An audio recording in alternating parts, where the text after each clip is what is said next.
Today we are making a Minecraft cake for Evan's 10th birthday.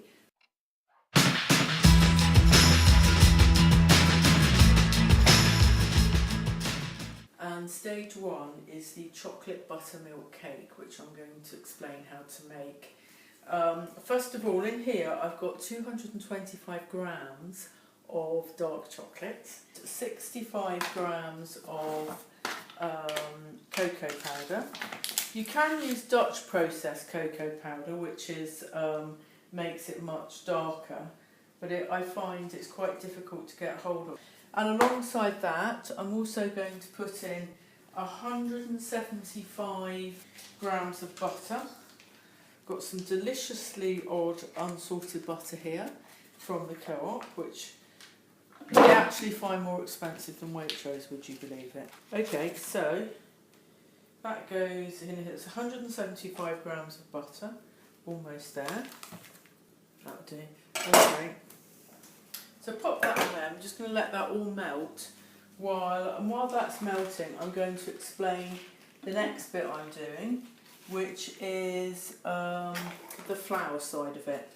Now, it's a buttermilk cake, which means I'm using buttermilk. Here's some buttermilk I made earlier, which is basically milk with a tablespoon of lemon juice in it.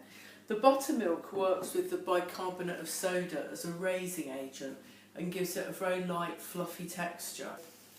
We're going to put the flour in, and the first thing is, of course, the big dilemma with flour is to sift or not to sift. That is the question, whether it be bolder to sift or not.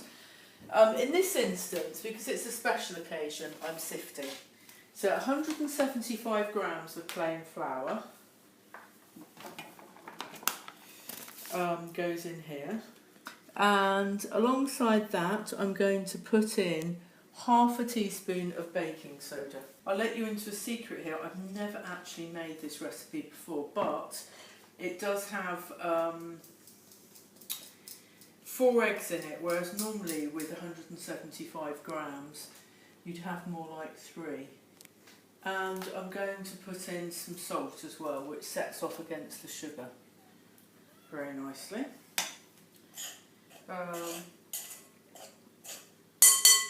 Some recipes, back to sifting, suggest you sift twice. I think I can only do it once. So the next thing to do is look at what we've got in the menu over here. This is all melting on a double boiler. I'm just going to chop this up a bit so it's easier to melt. This all has to melt. I suppose one question is, could you do it in the microwave? I always personally think with melting chocolate, the double boiler is always safe, and of course make sure that the water doesn't touch the bowl, else you'll get burning, and of course that's the last thing we want. At the moment looks a bit of a mess, but looks can be deceptive. I'm going to turn the water down a bit because I don't want the chocolate over burning, and at the same time I want the butter to melt quite gently. Yes, we could be back later. This cake, which is from Tea with Beer, which is of course the Bloomsbury Tea Rooms. The chocolate buttermilk cake that I'm using as my base is from there. It's a recipe that's really, I suppose, in 3 bits or 4 really. You've got your chocolate and butter, which is slowly melting over here. You've got your buttermilk there. You've got your flour and bicarbonate of soda, and we're all thinking, where are the eggs and the sugar? Well, this is the 4th bit of it, and I'm going to put in 300 grams of sugar here.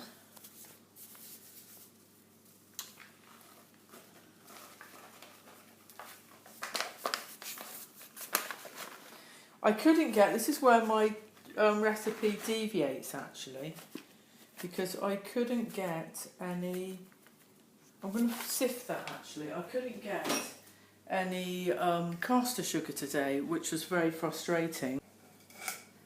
This is one thing that I do think you need to sift.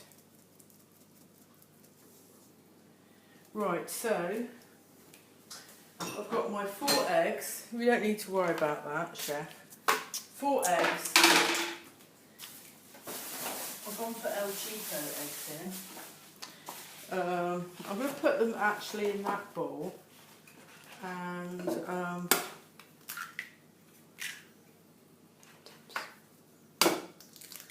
put 4 eggs in here. As you can see, you can imagine what I'm going to do. I'm going to start incorporating the eggs into the icing sugar.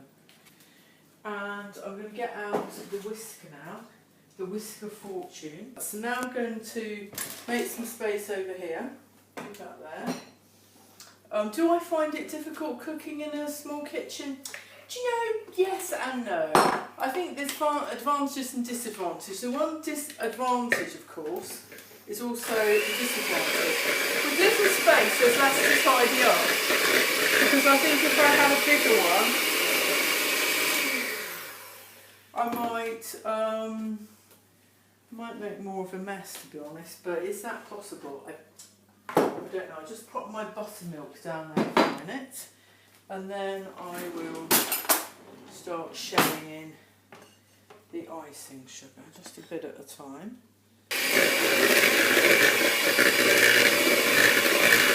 I would like a little bit of a ribbon effect in it, but I'll just have to see.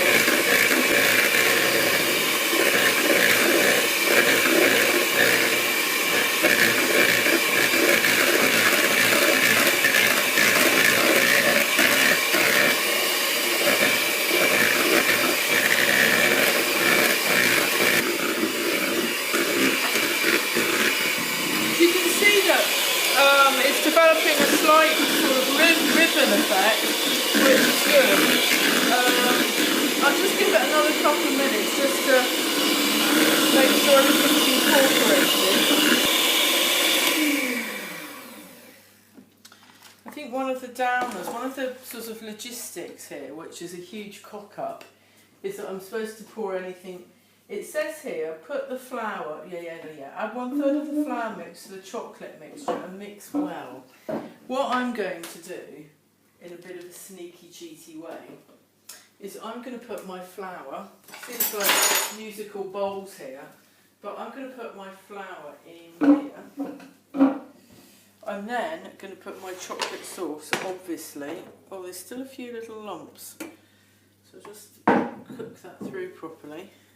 Tiny little bits, nothing to really write home about, there's a few little things. So as you can see, it's pretty well all melted now, and that's the cocoa powder, the 225 grams of dark chocolate, and 175 grams of butter. And the good thing to do is that it literally, as I did it, you put it on the stove with the hot water underneath it. Notice very little hot water, because you don't want it touching. And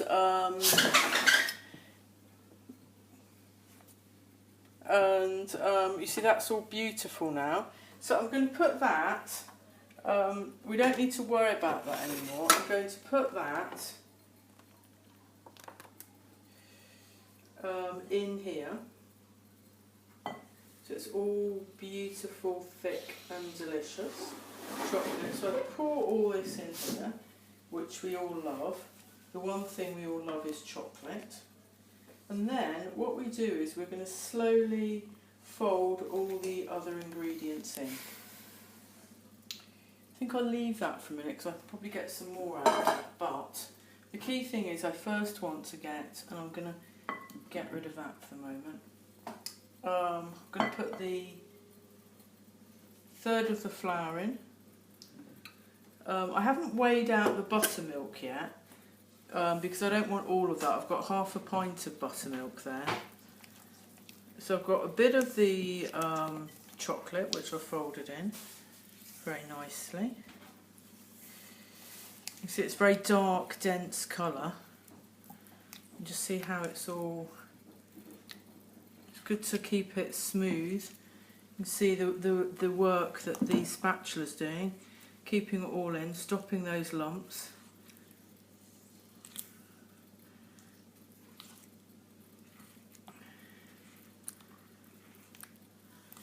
Really just smooth in and out. You see how the lumps are all going now?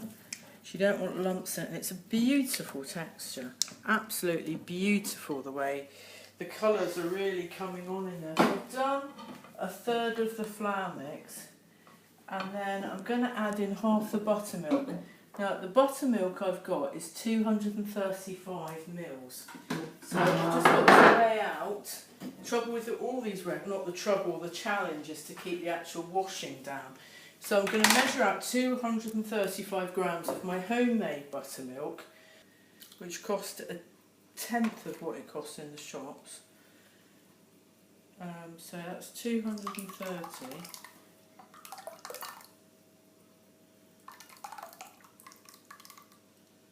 There we are. That's my buttermilk. So the idea next is to tip half the buttermilk in here.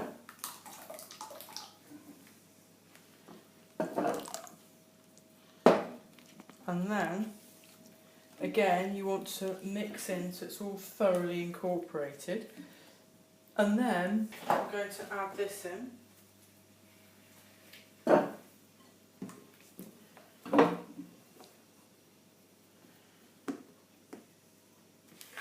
In fact, this is the same recipe but tea at Beers that I used when I made Joey's delicious red velvet, which he really liked. We made it for his dad's birthday, which was delicious. See, so this is this coming in. See how it's really taking on a beautiful colour now.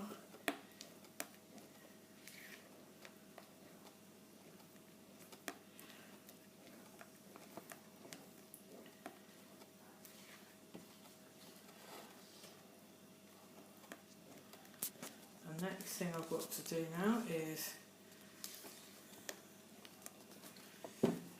put in the rest of the flour.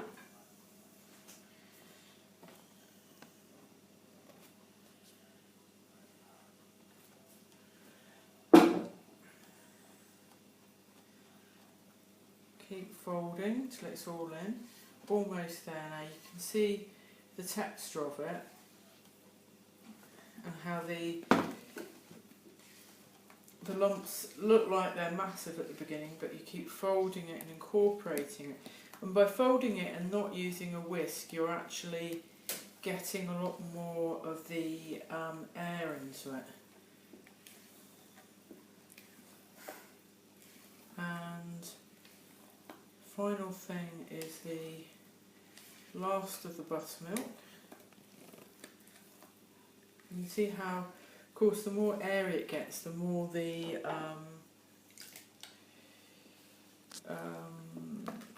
bicarbonate of soda starts reacting with the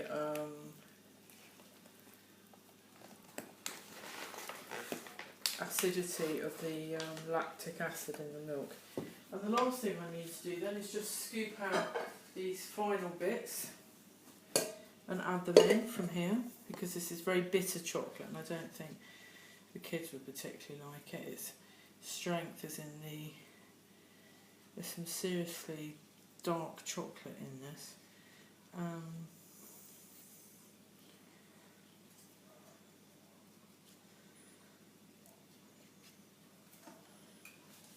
So here we go.